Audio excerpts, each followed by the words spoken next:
Hello dear students, आप लोगों का एक बार फिर से मेरे चैनल में स्वागत है। जो बच्चे क्लास 11th में पढ़ रहे हैं और जो कंपटीशन एग्ज़ाम की तैयारी कर रहे हैं उनके लिए मैं आज का सेकंड चैप्टर लेकर आई हूँ, जिसका नाम है क्लासिफिकेशन, बायोलॉजिकल क्लासिफिकेशन। और आपके लिए जो बच्चे अभी PT1 एग्ज़ाम देने वाले हैं CBSE के, जो NCERT से अपनी तैयारी करते हैं, उनके लिए भी ये बहुत यूज़फुल है। क्योंकि जब आपको ब्रीफ में लिखने के लिए आता है, जैसे आपको आता है write down the short note on need of classification, तो आप इन पॉइंट्स को जैसे मैंने यहाँ लिखा है उसी तरह से इन पॉइंट्स को आप यदि अपने एग्ज़ाम के टाइम में कॉपी में लिखेंगे तो आपको फुल मार्क्स मिलेंगे। Okay, so let start. Need of classification. हम जब कोई भी काम करते हैं, जैसे आप पढ़ाई कर रहे हो, तो आपके पढ़ने का एक एम है, एक नीड है कि आपको कुछ बनना है, आप चाहते हो कि आप आगे बढ़ो। वैसे ही हमने जब क्लासिफिकेशन किया तो क्लासिफिकेशन करने के पीछे भी हमारा एक पर्पस था। क्या पर्पस था?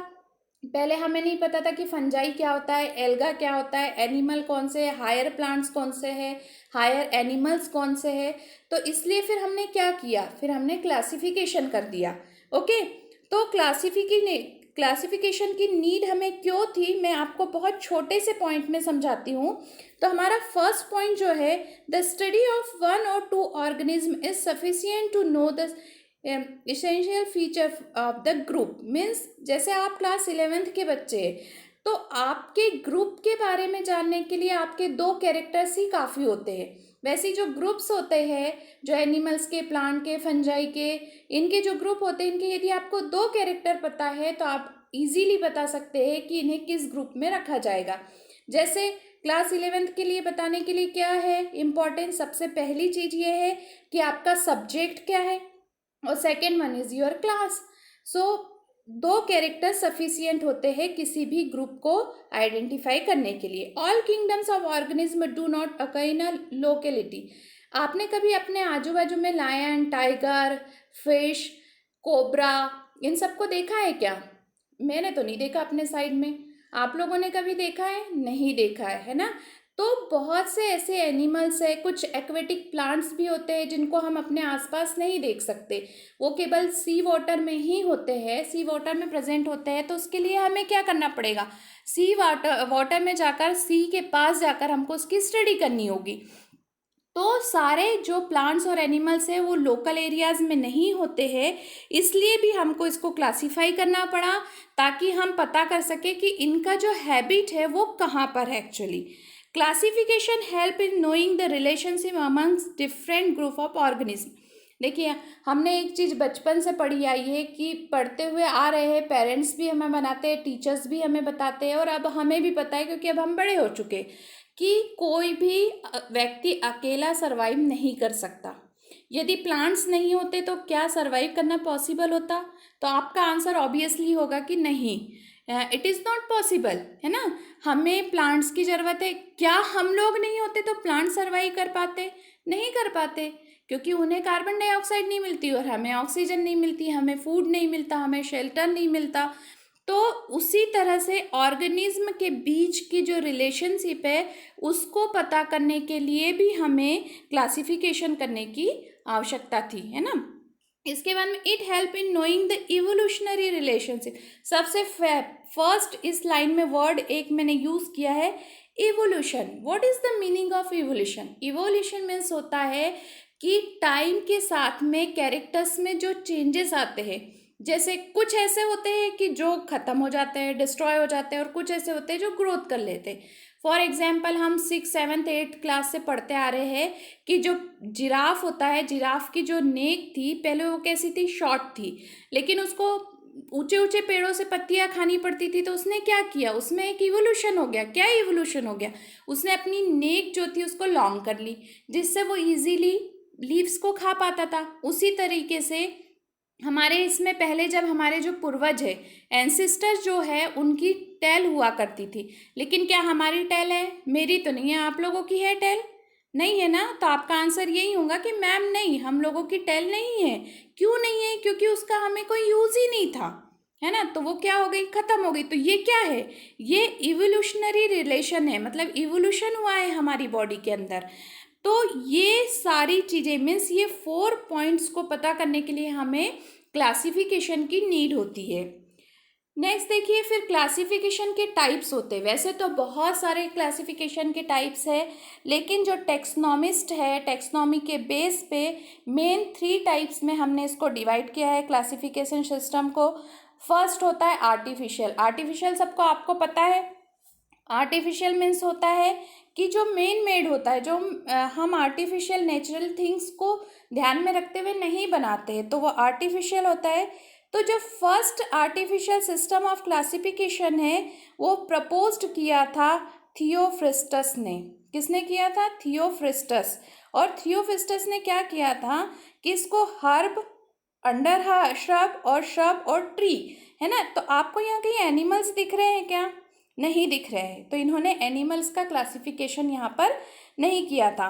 और लीनियस जो थे, लीनियस के बारे में आप लोग जानते हो, जब मैं फर्स्ट टाइम से आपको वीडियोस दे रही हूँ तब से मैं आपको बता रही हूँ कि लीनियस जो थे वो मोस्ट इम्पॉर्टेंट पार्ट थे हमारे इस बायोलॉजी का, क्योंकि उन्होंने टेक्सोनॉमी हायरार्की दी थी, उन्होंने बायनॉम एंड नॉमेनक्लेचर दिया था, उनकी 3 से 4 बुक्स के नाम भी हमने पढ़े थे, है ना। तो लीनियस ने इसका सपोर्ट किया था, किसका? Artificial system of classification.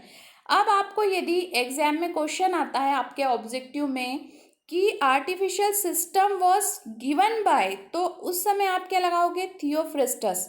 और यदि आपसे पूछा जाता है कि artificial system was supported by, तो जब आपसे सपोर्टेड बाय पूछा जाता है तब आप लगाओगे लीनियस। ओके, नाउ नेक्स्ट हमारा जो था वो था नेचुरल सिस्टम ऑफ क्लासिफिकेशन।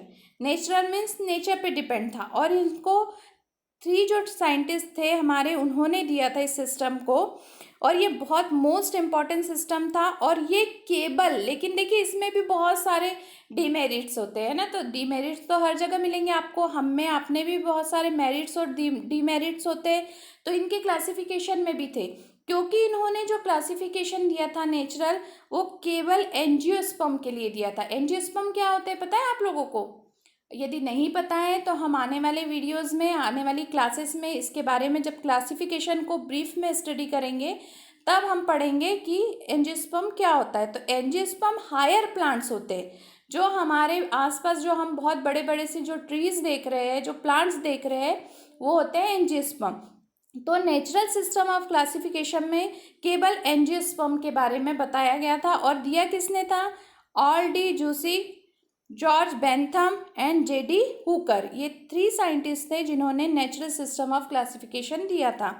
इसके बाद नेक्स्ट जो था थर्ड वाला हमारा, वो था फाइलोजेनेटिक सिस्टम ऑफ क्लासिफिकेशन, और ये दिया था एंगलर और प्रांट ने। ये 2 साइंटिस्ट है ना, एंगलर और प्रांट, आपको याद रखना है।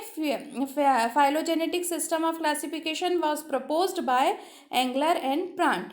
अब देखिए, आपको यदि ये लिखने के लिए आता है, आप PT1 एग्जाम अपना दे रहे हैं कि write down the taxonomic based classification system, तो आप ये 3 लिखेंगे। बस आप जितने पॉइंट्स मैंने इसमें दिए हैं उतने ही पॉइंट्स यदि आप अपने एग्जाम में लिखते हैं तो 101% आपको फुल मार्क्स मिलेंगे। अब इसके बाद में और बहुत सारे क्लासिफिकेशन दिए गए, तो अदर क्लासिफिकेशन भी मोस्ट इम्पॉर्टेंट है क्योंकि इसमें से भी क्वेश्चन आते हैं।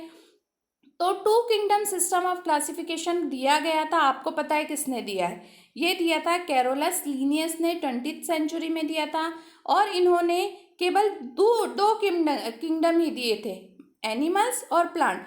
आप क्या इनके सिस्टम को हम स्टडी कर सकते थे? नहीं कर सकते थे। क्यों नहीं कर सकते थे? क्योंकि एनिमल्स में तो बहुत सारी कैटेगरीज आती है। कुछ एक्वेटिक एनिमल्स होते हैं, कुछ टेरेस्ट्रियल होते हैं, कुछ स्मॉल होते हैं, कुछ स्पेरो कुछ ऐसे होते हैं जो दूसरों के ऊपर डिपेंड करते हैं, पैरासाइट होते हैं। ओके, तो इसलिए इस सिस्टम को हमने फॉलो नहीं किया, और NCERT भी इसको फॉलो नहीं करती है। इसके बाद आया 3 किंगडम सिस्टम ऑफ क्लासिफिकेशन, ये दिया था अर्न्स्ट हैकल ने, और इन्होंने इसमें प्रोटिस्टा, एनिमल एंड प्लांट, ये इसमें क्या किया था उन्होंने, जो प्रोटिस्टा था उसमें स्मॉल एनिमल्स को रख दिया था, और जो हायर एनिमल्स थे उनको एनिमल में रख दिया था, और प्लांट को अलग कर दिया था। इसके बाद में 4th सिस्टम ऑफ क्लासिफिकेशन आया, ये कॉपलैंड ने दिया था, तो कॉपलैंड ने इसको थोड़ा सा और मॉडिफाई किया, मीन्स थोड़ा और एडवांस करने की कोशिश की, और इन्होंने इसको 4 किंगडम्स में डिवाइड कर दिया, Monera, protista, plant and animal, 1956 में। बट फिर भी इसमें बहुत सारे डिमेरिट्स थे, कुछ ऐसी कमियां थी जिसकी वजह से इसको भी मान्य नहीं किया गया, हम इसको भी फॉलो नहीं करते हैं। ओके, इसके बाद में आया 5 kingdom system of classification. It is very important, यहाँ से बहुत सारे क्वेश्चन पूछते हैं। और करेंटली हम जो हमारी एनसीईआरटी की बुक है, मीन्स हमारे 11th क्लास में जो हम क्लासिफिकेशन सिस्टम पढ़ रहे हैं, वो किसका है? RH विटेकर का है। और RH विटेकर ने बहुत सिस्टमेटिक तरीके से क्लासिफिकेशन दिया था, और उन्होंने इसको 5 क्लासेस में डिवाइड किया, 5 किंगडम्स में डिवाइड किया, क्लासेस नहीं, 5 किंगडम्स में डिवाइड किया। मोनेरा, प्रोटिस्टा, प्लांटी, फंजाई और एनिमल्स। मोनेरा में उन्होंने क्या किया, जो यूनिसेलुलर्स होते हैं उनको रख दिया, यानी यूनिसेलुलर और प्रोकैरियोट्स जो होते हैं उनको रखा। प्रोटिस्टा में उन्होंने किसको रखा? प्रोटिस्टा में उन्होंने जो यूनिसेलुलर लेकिन यूकैरियोटिक्स जो होते हैं उनको रखा। प्लांटी में सारे प्लांट्स को रखा। फिर उन्होंने, अभी हम बहुत आगे इसका पूरी डीप स्टडी करेंगे, तब आपको समझ में आएगा कि जो प्लांटी है उसको फिर और आगे क्लासिफाई किया गया था। फंजाई को उन्होंने अलग कर दिया। क्यों? क्योंकि उसके जो कैरेक्टर्स थे वो प्लांट से मिलते ही नहीं थे, पहले उसको प्लांट में रखा गया था। लेकिन क्या फंजाई अपना खुद से खाना बनाती है? नहीं, ये फोटोसिंथेटिक नहीं होती है, मीन्स ये अपना खाना खुद नहीं बना सकती, इसलिए इसको अलग कर दिया गया। और एनिमल्स के जैसे भी इसके कैरेक्टर नहीं थे, क्योंकि कुछ तो ये डेड मटेरियल पे भी डिपेंड करती थी, है ना, तो इसलिए फंजाई को अलग ही ग्रुप में रख दिया था। किसने? कौन से साइंटिस्ट ने रखा था? RH विटेकर ने रखा था। ओके, और नेक्स्ट और लास्ट था एनिमिलिया।